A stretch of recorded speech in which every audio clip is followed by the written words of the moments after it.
Hello everyone. ये हमारी book है BHDLA 137 जिसका नाम है हिंदी भाषा और संप्रेषण कौशल। आज हम इसकी इकाई नंबर 12 जो कि ये वाली जो चैप्टर है ये इसका लास्ट चैप्टर है। ये होने के बाद हमारी इस वाली बुक की जो हमने सीरीज़ स्टार्ट की थी वो हमारी कंप्लीट हो जाएगी। मतलब हमने इस बुक को पूरा पढ़ लिया है। तो देखते हैं आज हम इसकी लास्ट इकाई नंबर 12 जिसका क्या नाम है भाषण के लिए लेखन।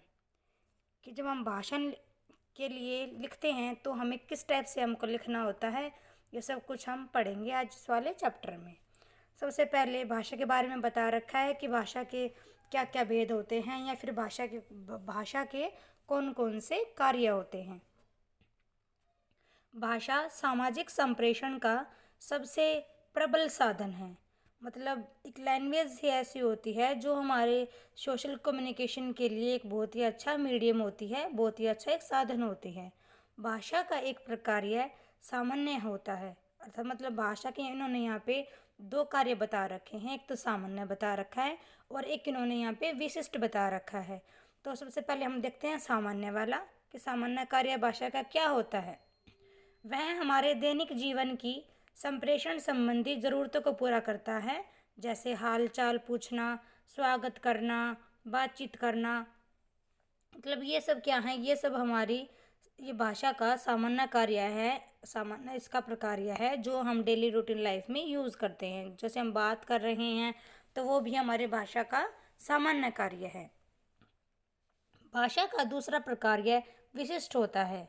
दैनिक जीवन की भाषा के साथ हमें अपने पेशे मतलब हमारा काम जो हम करते हैं, अपने व्यवसाय, अपने कार्य क्षेत्र और अपने रुचि क्षेत्र आदि की भाषा भी आनी चाहिए। मतलब जो हमने फर्स्ट पढ़ा वो था सामान्य कार्य, जिसमें थी हमारी डेली रूटीन लाइफ की जो हम यूज़ करते हैं भाषा वो वाली।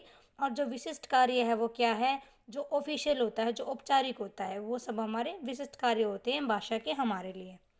सामान्य प्रकार्य को पूरा करने वाली भाषा रूप को भाषा का व्यापक कोड, मतलब कि जो भाषा का सामान्य कार्य था जिसके अंतर्गत हमारी डेली रूटीन के वक्त आ जाते हैं या डेली रूटीन की हमारी भाषा जो हम यूज़ करते हैं वो आ जाती है, उसको तो कहा जाता है व्यापक कोड। मतलब ब्रॉड कोड है ये भाषा का। और विशिष्ट प्रकार्य को पूरा करने के लिए भाषा रूप को भाषा का सीमित रूप कहा जाता है, क्योंकि ऑफिशियल जो लैंग्वेज होती है जो हम यूज़ करते हैं भाषा का जो विशिष्ट प्रकार्य है वो औपचारिक भाषा यूज़ करते हैं उसको कहा गया है। तो जब हम औपचारिक भाषा यूज़ करते हैं तो उसको भाषा का सीमित कोड कहा जाता है। मतलब उसको उसका लिमिटेड मतलब नैरो सीमित कोड है ये भाषा का। तो मतलब इस प्रकार हमने इसमें देखा कि भाषा के कार्य यहाँ पे इन्होंने दो बता रखे हैं, कौन कौन से, एक सामान्य एक विशिष्ट। उन्हीं से रिलेटेड उन्होंने यहाँ पे दे रखा है कि एक व्यापक कोड क्या होता है और सीमित कोड क्या होता है। व्यापक कोड वो होता है जो हमारी डेली रूटीन लाइफ में हम जो भाषा यूज़ करते हैं तो उसका क्षेत्र तो व्यापक कोड होता है, और जो हम ऑफिशियल यूज़ करते हैं वो हमारा सीमित कोड होता है। आगे हम देखते हैं भाषा के भेद कि भाषा के कितने प्रकार हैं। भाषा भेद का निर्धारण भाषा प्रकार्य के आधार पर, मतलब जो भाषा यहाँ पे उन्होंने क्लासिफिकेशन किया है लैंग्वेज का, वो उन्होंने भाषा के कार्य के बेसिस पे किया है करते हुए प्रसिद्ध भाषा वैज्ञानिक हैलिडे।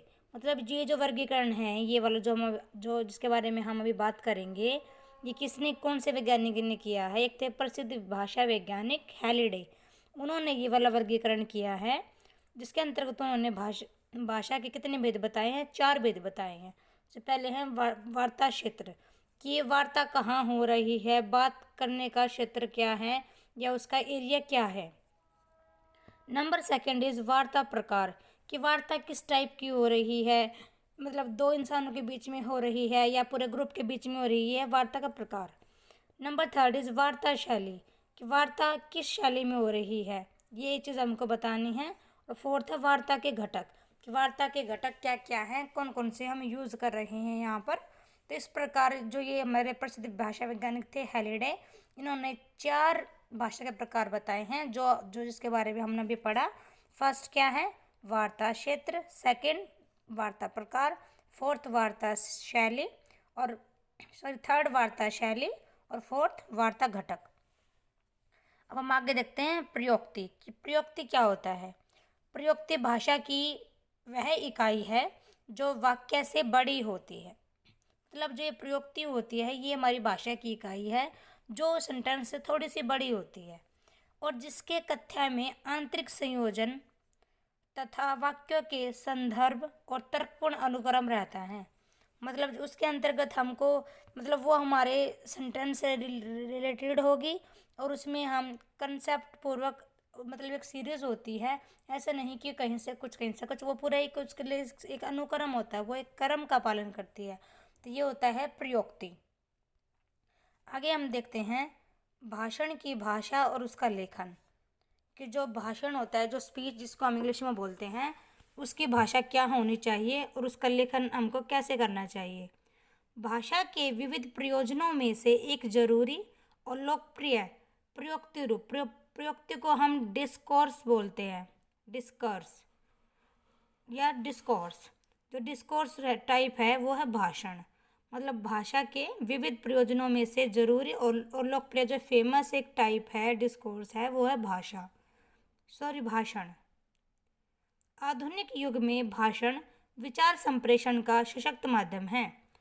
विभिन्न प्रयोजनों के लिए लोग छोटे छोटे बड़े समूहों को संबोधित करने के लिए भाषण का माध्यम अपनाते हैं। जैसा कि आप सबको पता होगा कि जितने भी मतलब नेता वगैरह होते हैं सब भाषण देते हैं अपने अपने किसी काम को सिद्ध कराने के लिए।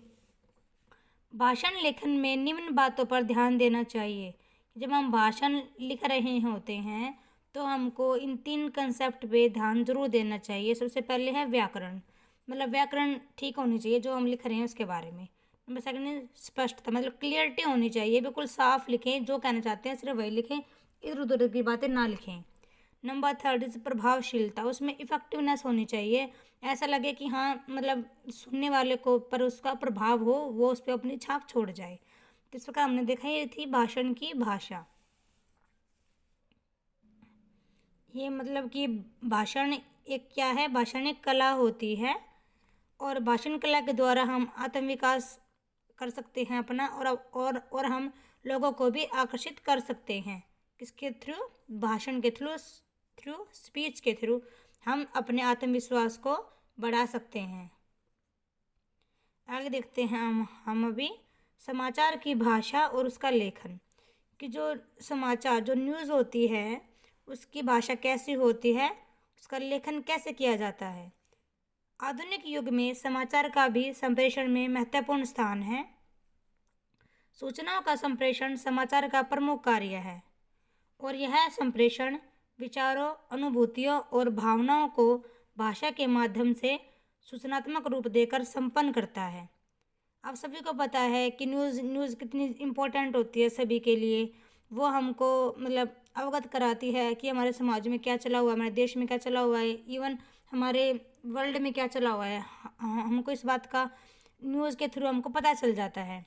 समाचार लेखन को प्रभावशील बनाया जा सकता है। कुछ उसके लिए कुछ तथ्य होते हैं, कुछ पॉइंट्स होते हैं, उनको ध्यान में रखते हुए हम समाचार लेखन को बहुत ही इफेक्टिव बना सकते हैं। सबसे पहले क्या है, संदेश में संक्षिप्तता, मतलब कि जो भी हम मैसेज देना चाहते हैं हम उसको शॉर्ट में लिखें। सेकंड इज संदेश में नवीनता, मतलब नयापन होना चाहिए। जो भी हम बोलना चाहते हैं या जो भी हम लिखना चाहते हैं उसके बारे में एक नयापन होना चाहिए। नंबर थर्ड इज आश्चर्य, मतलब सरप्राइज हो कोई उसको पढ़ के, उसमें मतलब उत्सुकता जागे कि वो पढ़े आगे। जनता को उत्तेजित और प्रेरित करने वाला, मतलब जिसको पढ़ के जनता उत्तेजित हो जाए या वो जागरूक हो जाए पढ़ने के लिए, वो और उसको पढ़ना चाहे, वो उसको पढ़ने के लिए बहुत ज़्यादा मोटिवेट हो जाए, ऐसी भाषा होनी चाहिए समाचार लेखन की। निकटता, मतलब जिस कंसेप्ट के बारे में लिख रहे हो आप उसके इर्द गिर्द ही लिखें, उसके निकट ही लिखें। निष्पक्षता, मतलब कोई भेदभावपूर्ण लेखन ना हो, समाचार के अंतर्गत हमेशा निष्पक्ष होना चाहिए। नंबर 7 इज यथार्थता, मतलब जो रियल में बात है उसी को दिखाना है। उसके अलावा मतलब हम इमेजिनरी हम इसमें कुछ नहीं कर सकते और ना ही हमको करना चाहिए। किसमें? समाचार लेखन की भाषा में। से आप सभी को पता है कि हमारे जो समाचार हैं वो हमको समाचार पत्र, इसके बहुत सारे समाचार पत्र हैं हमारे यहाँ पे, जैसे कि जागरण है, नवभारत टाइम्स है, नई दुनिया, दैनिक नव, मतलब बहुत सारे हमारे यहाँ पे समाचार पत्र हैं। इसके अलावा हम समाचारों को कहाँ से देखते हैं, हम समाचारों को टीवी में देख सकते हैं। बहुत सारे न्यूज़ चैनल्स हैं, हमको वहाँ से समाचार देखने को मिल जाएगा। हम आगे देखते हैं वाद विवाद और वार्तालाप की भाषा। पहले हम देखते हैं वाद विवाद। वाद विवाद आपको पता ही होगा, डिबेट। डिबेट क्या होता है? वाद विवाद या डिबेट भाषणों से मिलते जुलते एक प्रमुख प्रयोक्ति रूप है। मतलब जो वाद विवाद होता है वो भाषणों से कुछ मिलते जुलता रूप है प्रयोक्ति का। वाद विवाद में किसी एक विषय पर दो वक्ता पक्ष और विपक्ष में अपनी अपनी दलीलें देते हैं। ये आपको पता ही है। वाद जब डिबेट होता है तो एक उसमें दो वक्ता होते हैं, मतलब दो होते हैं बोलने वाले, जो एक तो पक्ष में होता है उस टॉपिक का और एक उसके विपक्ष में होता है। वाद विवाद के लिए हमारे भीतर निम्नलिखित दक्षताएं होनी चाहिए, मतलब हमारे अंदर ये एबिलिटी होनी चाहिए। सबसे फर्स्ट क्या है? भाषा प्रयोग की दक्षता। इसके अंतर्गत तार्किकता, प्रभावशीलता, ओजपूर्ण आदि। मतलब जो वक्ता है, जो बोलने वाला है, उसमें उसको भाषा प्रयोग उसको आना चाहिए, लैंग्वेज को यूज़ कैसे करना है। नंबर सेकंड इज संप्रेषण सामर्थ्य है, मतलब उसको संप्रेषण करना आना चाहिए, जिसके अंतर्गत वो कथनों का और आंकड़ों का प्रयोग कर सके, जब उसको बोलना हो जिस टाइम पे वो यूज़ कर सके इनको। नंबर थर्ड इज संवाद सामर्थ्य है, कि उसको कन्वर्सेशन करनी है, जिसके अंतर्गत प्रभावशील प्रस्तुतिकरण करे, वो प्रारंभ भी अच्छा करे और उसका एंड भी अच्छा करे। किसका? डिबेट का वो एंड अच्छे से करे। तो मतलब ये जो वक्ता है, जो बोलने वाला होता है डिबेट्स में, उसके अंदर ये गुण होने चाहिए। ऐसा दिख रहा होगा आपको, ये यहाँ पे डिबेट हो रहा है। यहाँ पे दो बच्चे माइक पे बोल रहे हैं, अपने अपने पक्ष को वो रख रहे हैं, मानो जैसे कि ये इसके पक्ष में हो, ये विपक्ष में हो। तो मतलब यहाँ पे किसकी प्रोसेस चली हुई है? यहाँ पे डिबेट की प्रोसेस चली हुई है। आगे हम देखते हैं वार्तालाप की भाषा। जो वार्तालाप होती है, जो कन्वर्सेशन होती है, उसकी लैंग्वेज कैसे होनी चाहिए? यह लिखित पाठ की मौखिक अभिव्यक्ति होती है, मतलब कि जो रिटर्न फॉर्म होती है उसको हम ओरली बोल देते हैं, तो वही हमारी वार्तालाप होती है। इसमें प्रश्नों का निर्माण महत्वपूर्ण कार्य है, मतलब इसमें जो क्वेश्चन हम बनाते हैं वो एक इम्पोर्टेंट वर्क होता है। लिखित प्रश्नावली के आधार पर वार्तालाप संपन्न किया जाता है और उत्तरदाता उत्तर देता है, मतलब जो भी क्वेश्चन पहले से सेट कर रखे हैं उन्हीं को वार्तालाप का जरिया बना के उन्हें क्वेश्चन पूछा जाता है। जो आंसर देने वाला होता है वो उसका आंसर दे देता है। जैसे कि ये यहाँ पे वार्तालाप हो रही है, इसमें ये दो पर्सन आपस में वार्तालाप कर रहे हैं। तो जैसे ये इससे कुछ पूछ रहा है, ये प्रश्न करता है और ये उत्तरदाता, तो ये इसको उत्तर दे रहा है। तो मतलब इस टाइप से ये हमारी प्रोसेस पूरी हो जाएगी। कौन सी प्रोसेस? वार्तालाप की प्रोसेस। तो मतलब ये हमारा चैप्टर था, चैप्टर नंबर 12। इसका क्या नाम था? भाषण के लिए लेखन। इसके अंतर्गत हमने पहले जाना था कि भाषा प्रकार क्या होते हैं या भाषा के कार्य क्या होते हैं। फिर हमने देखा भाषा के भेद, कि भाषा के भेद कितने होते हैं, जिसके अंतर्गत हमने देखा था कि हमारे वैज्ञानिक थे जो हैलिडे भाषा वैज्ञानिक, इन्होंने इसका वर्गीकरण किया था, 4 भागों में बांटा था। वार्ता क्षेत्र, वार्ता प्रकार, वार्ता शैली, वार्ता घटक। उसके बाद हमने देखा था प्रयोक्ति, की प्रयोक्ति क्या होता है ये हमने जाना था। इसके बाद हमने देखा भाषण की भाषा कैसी होती है और उसका लेखन हम कैसे करते हैं, उसके बाद हमने ये देखा था। उसके बाद हमने पढ़ा था समाचार की भाषा और उसका लेखन। उसके बाद हमने ये कुछ इंपॉर्टेंट पॉइंट्स देखे थे कि हम कैसे हम समाचार लेखन को हम प्रभावशाली बना सकते हैं, उसके बाद हमने ये देखा था। उसके बाद हमने लास्ट में पढ़ा था वाद विवाद किसे कहते हैं और वार्तालाप की भाषा क्या होनी चाहिए। यहाँ पे 2 टॉपिक हमने कवर किए थे। तो मतलब इस प्रकार हमने, उसके अलावा मैंने आपको ये दिखाई थी एक स्लाइड कि भाषण कैसे इंपॉर्टेंट होता है, और ये वाली स्लाइड थी समाचार पत्र वाली, कि कौन कौन से समाचार पत्र हैं हमारे यहाँ, किन किन का हम यूज़ करते हैं न्यूज़ जानने के लिए। फिर हमने एक स्लाइड ये देखी थी वार्तालाप की, एक हमने देखी थी डिबेट की।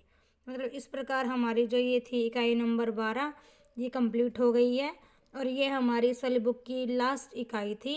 यदि आपको मैंने ये पूरी आपके लिए मैंने पूरी 12 वीडियो कवर की हैं, पूरा सिलेबस इसमें आ गया है।